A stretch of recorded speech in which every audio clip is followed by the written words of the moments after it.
KUAM News Headlines is presented by Calvo's Insurance, a legacy of trust, serving Micronesia since 1938. Matson and the Adahi Tano Program. Cars Plus, home of Guam's first and only lifetime limited powertrain warranty. McDonald's of Guam, I'm loving it. And King's Restaurants, always open, always local, and serving up favorites for over 40 years.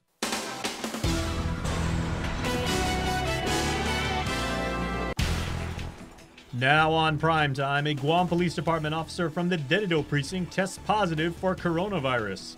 Plus, with the uptick in positive cases, the latest iteration of the public health quarantine protocol goes into effect on Wednesday.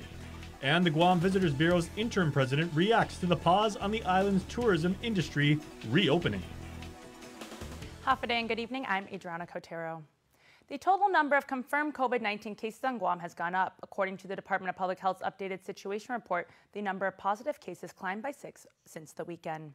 4 new cases tested positive at DLS and 1 case tested positive through U.S. Naval Hospital.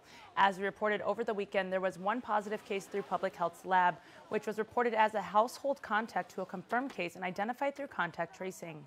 On Sunday, the Guam Police Department announced that officer at the Dedido precinct tested positive for the coronavirus and was identified through contact tracing. The remaining 5 new cases have no contact to any confirmed cases.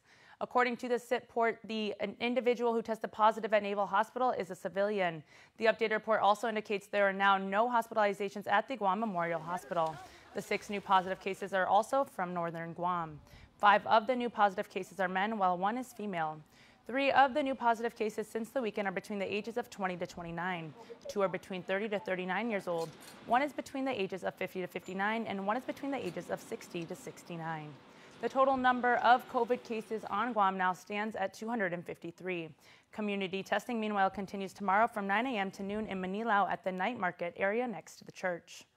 And the Guam Police Department officer from Dedido Precinct Command who tested positive for COVID-19 was identified through contact tracing. On Saturday, GPD officials were notified by the Department of Public Health of the officer contracting the virus. GPD spokesperson Sergeant Paul Tapao was unable to say if the officer displayed any prior symptoms, but assures the community the GPD personnel is in home isolation and the department is working closely with public health. Like everything that deals with COVID, this is fluid. Everything, changes within a matter of minutes, matter of days. So, as things develop, we'll continue to provide information to the community. Everything is to the recommendation of public health. We're working alongside with, public health and their recommendation. We are going to be making efforts to help, to mitigate what the immediate contact the officer had with other officers or other personnel at the Dedido precinct. We are working at also providing, a deep cleanse with the precinct and, of course, the adjacent precincts. The Dedido Precinct Command remains open to service the community, and officers are continuing to respond to reports and entertain complaints. Among the various contact tracing investigations by public health is at the Department of Corrections, where a female officer tested positive for the coronavirus. DOC now finding itself on guard to track down the source or the virus and hoping it hasn't spread behind bars. Several Department of Corrections officers have been identified as close contacts with a female corrections officer that tested positive for COVID-19. DOC Major Anton Ugan says the female officer is assigned to the women's unit at the Manilao compound. They just gave us a list of about 5 officers they need to see as a result of their contact tracing. But again, it's just preliminary. They just started, so will there be more officers? I don't know. Although the female officer is assigned to the women's unit, Ugan confirms she also worked in other units at the Manilao compound. She's worked at the clinic, the infirmary. She was assigned there for a few hours, and then she was reassigned down to the female unit. She also worked in our RSAT building, and then she was again reassigned back down to the female. Most of her time is spent in the female unit. Out of the 5, 4 of them are female officers that were working with the officer that tested positive. The other one is a male officer that was around her while she worked at the clinic. Ugan says there are GMH nurses that staff the infirmary. He says they were tested at the hospital. Currently, no inmates are being tested, including the women that are in the unit, who are a mix of actual inmates and pretrial detainees. Effective July 1st after midnight, the latest iteration of public health quarantine protocols will go into effect. The latest version is that if you are arriving from an area designated as high risk and you have a 72-hour pre-arrival negative COVID test, you can do home quarantine. And if you are on home quarantine, you can test out after 7 days. What hasn't changed is that the fact that all arriving passengers are subject to 14-day quarantine. On our interactive radio show this morning, however, KUAM brought up a concern from one of our viewers about one of the guidelines in the current quarantine protocols that allows people to leave their homes for takeout and shop for groceries. Dr. Felix Cabrera of the Governor's Physicians Advisory Group was surprised that was included in public health's quarantine protocols.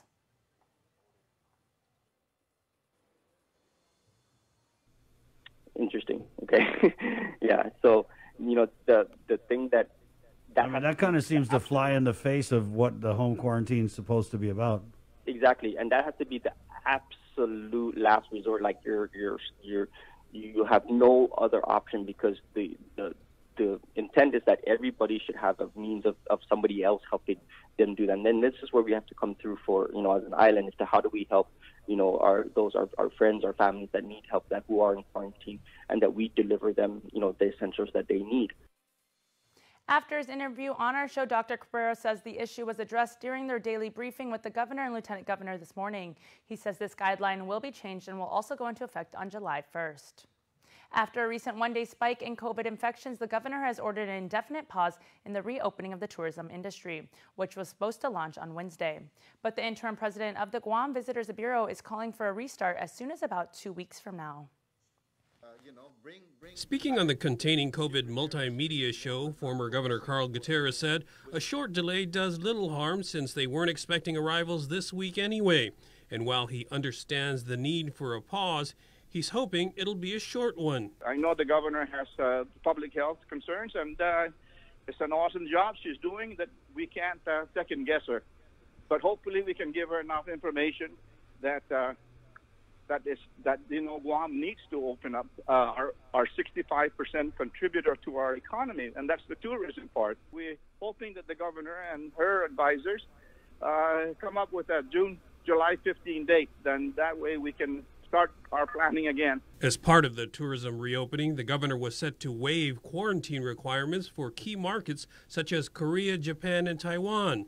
But the criteria has now changed, and there are no exceptions. Gutierrez says that could be a problem in attracting tourists. If it's true that most people will not travel, if they are to be tested leaving their country, coming to Guam and get tested, and then getting tested when they get back, I doubt how many tourists are going to come with that kind of protocol.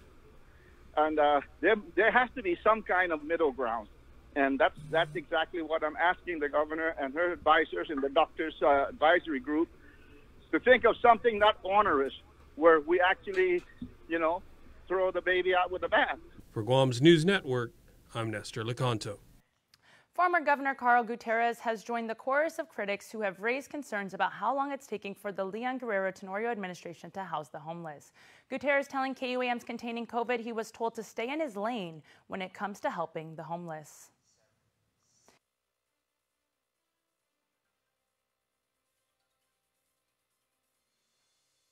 At one point, I had that under my responsibility, but lately I've been told that for me to stick to tourism, and they have a task force for homeless, and I said, well, okay, sounds good for me, but so far it's been a year and a half, and that homeless group hasn't done anything.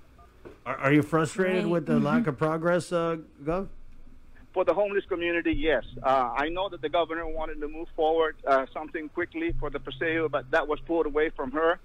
But that group who has been charged with this thing, somebody's got to put some responsibility and urgency on these people, because what I was trying to do was solve the problem, long term. Gutierrez said the group charged with solving the House the Homeless problem may not be doing what it takes to solve the problem, but he can.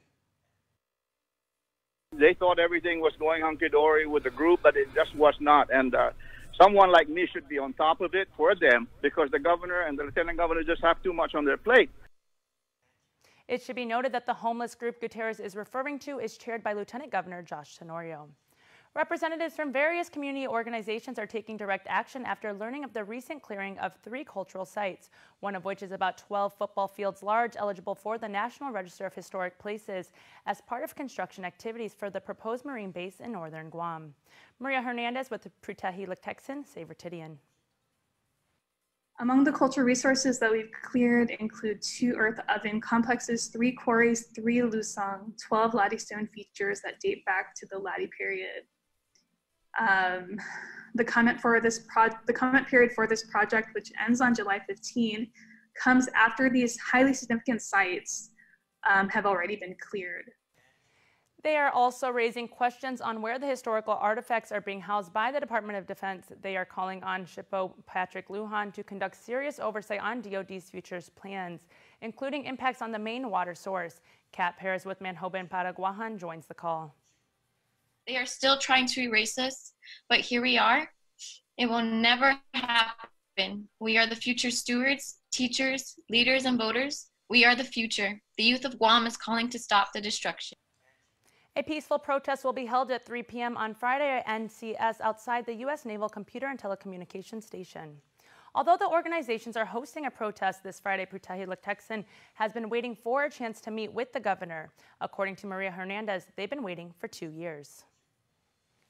As you guys have covered in 2018 when Magua Village was destroyed, that was kind of under the nose of the Guam Preservation Trust. And, the community had no idea that this had happened. And when 25 groups met with the governor in response to that,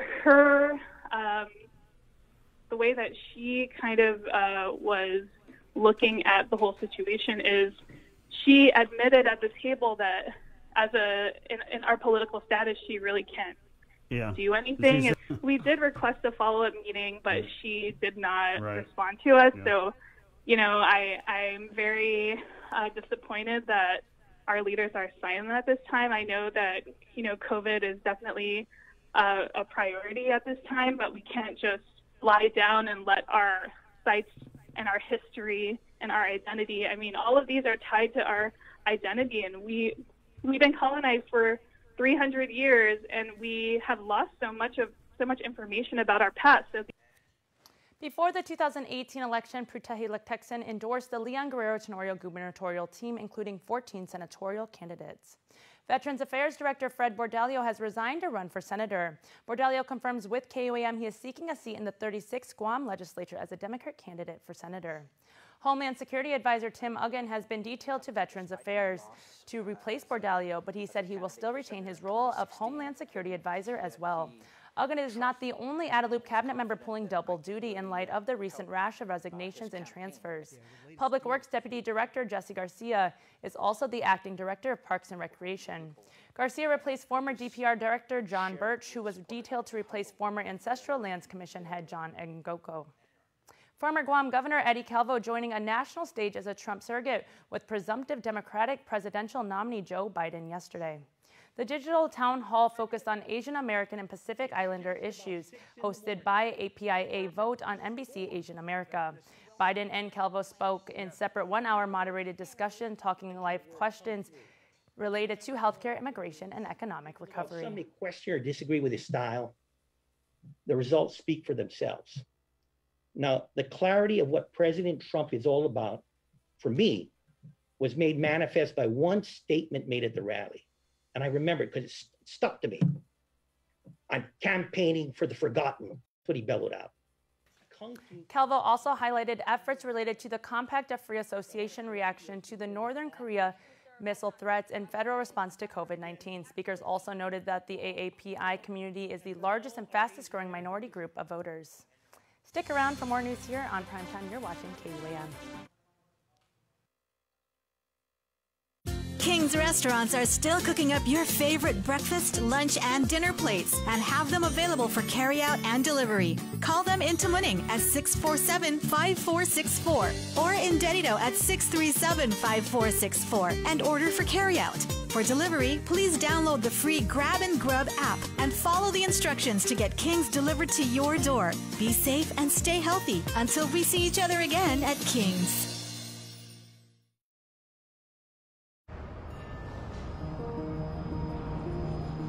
It makes myself and it makes my team members very proud to work for an organization that has been on island for many years with its focus on reliability, dependability, and commitment to the communities that they operate in. Matson's a great corporate citizen to the community. We all benefit from any sort of environmental commitment we make. One of the ways that we do that is with our Adahi Utano program. There's action behind it, and so action breeds commitment. With the Kaimana Gila coming to Guam, this brings a new age and modernization to the island. It's exciting for me because it's a brand new ship and we can carry more freight into the islands. It just shows growth for Guam and Micronesia. Matson would be nothing without its customers, and we hope to continue to serve you for decades to come.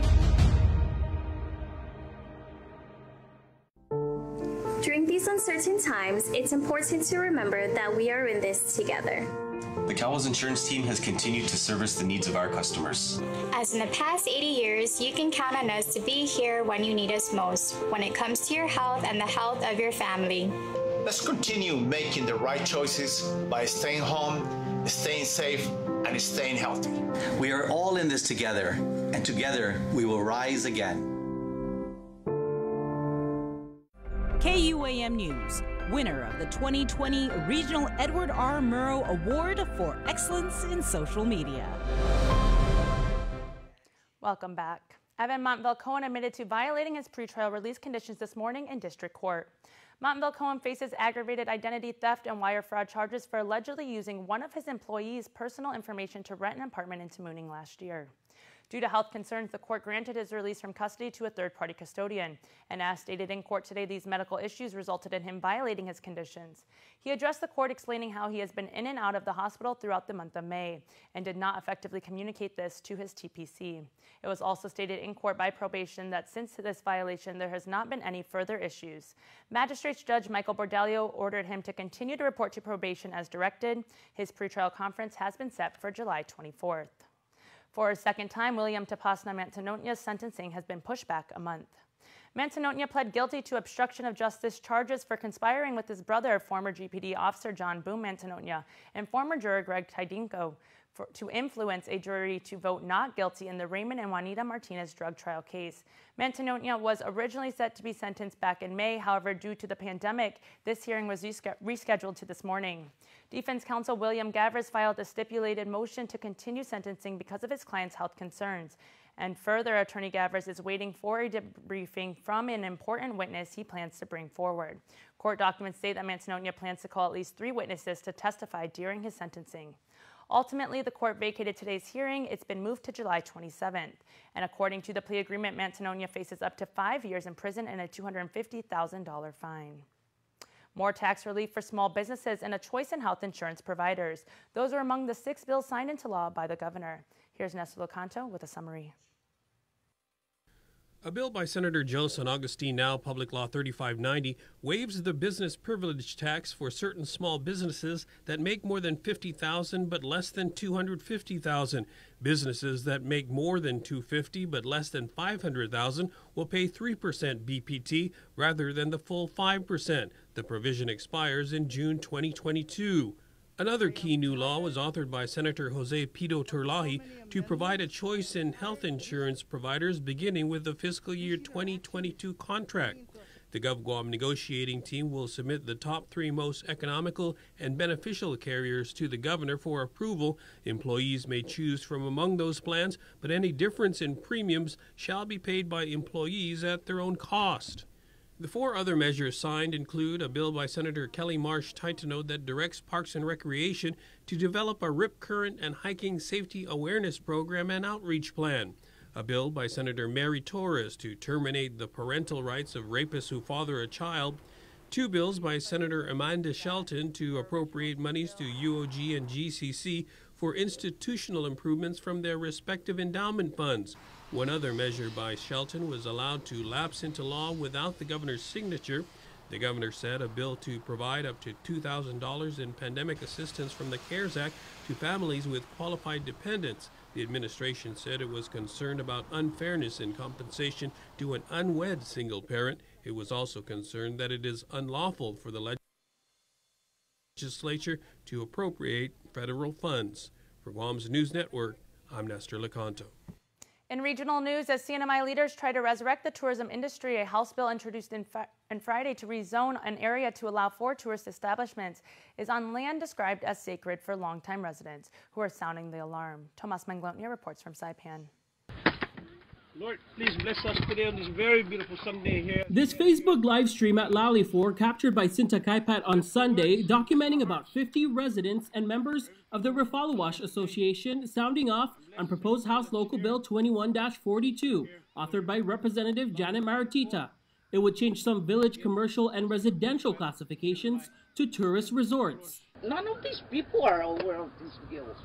And that's the reason why we referred it. No, wait, let me finish, please. Let me finish.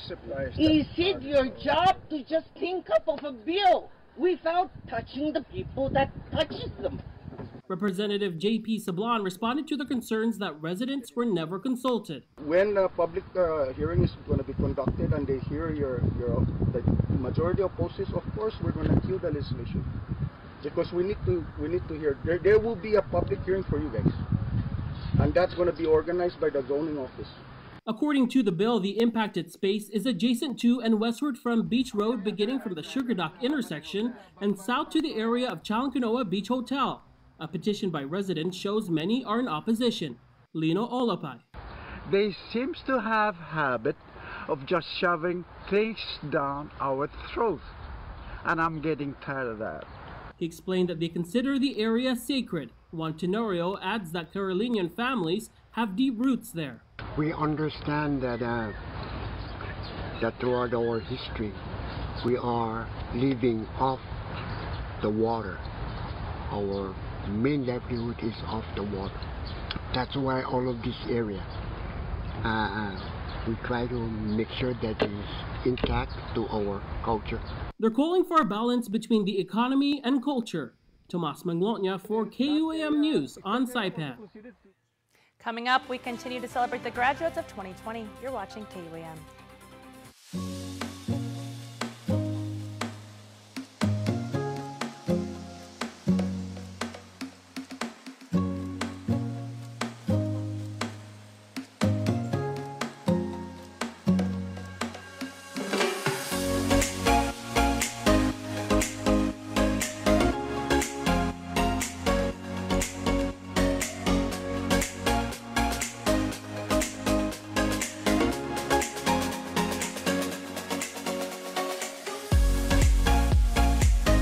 Your community calendar is brought to you by Taco Bell. Whether it's your first meal or your fourth meal, we've got you covered. Taco Bell, live Mas. For the safety of our customers and our associates, we wipe down our areas and continuously we wipe down after each customer. For safe social distancing, we also added 6 feet space markers.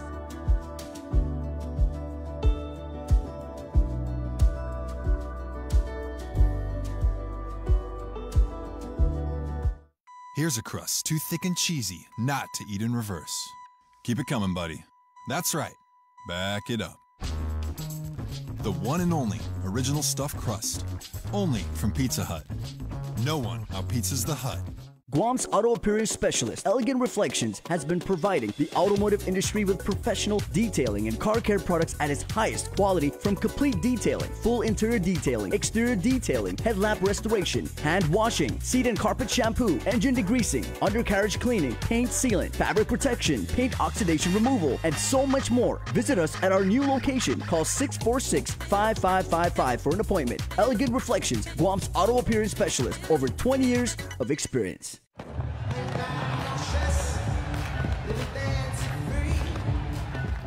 We didn't set out to make a hit.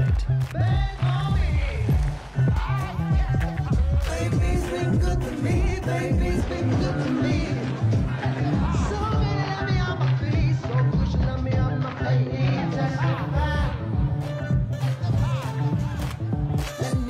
We just sang our song.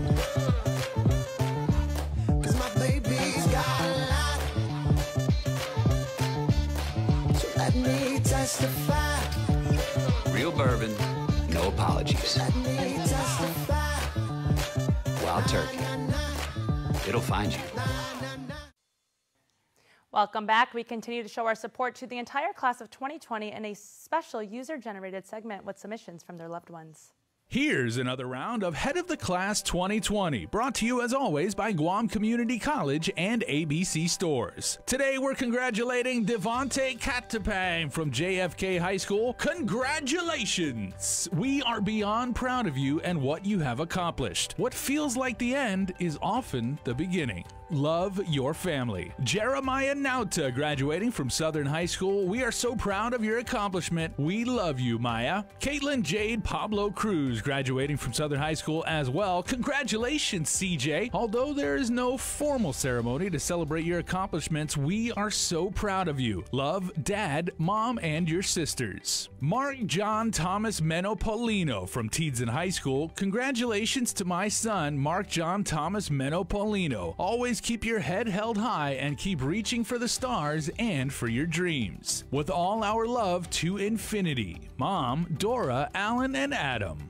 Valerie J. Cruz Mansipit from Southern High School. You've always made us proud. Now you overwhelm with excitement as you make this first of many milestones in life. We love you and we will always be your biggest fan. Congratulations. Love, Daddy, Mommy, Wendy, Dylan, and Jaden. And rounding out the list for today, Chloe Ong Pobletti from George Washington High School. We are so proud of you and continue to wish you well in all that you do. Love, your family. And we're proud of all of our graduates this year. That's your Head of the Class 2020, brought to you as always by Guam Community College and ABC Stores.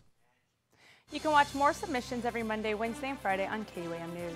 Coming up, your birthday shoutouts. Keep it here.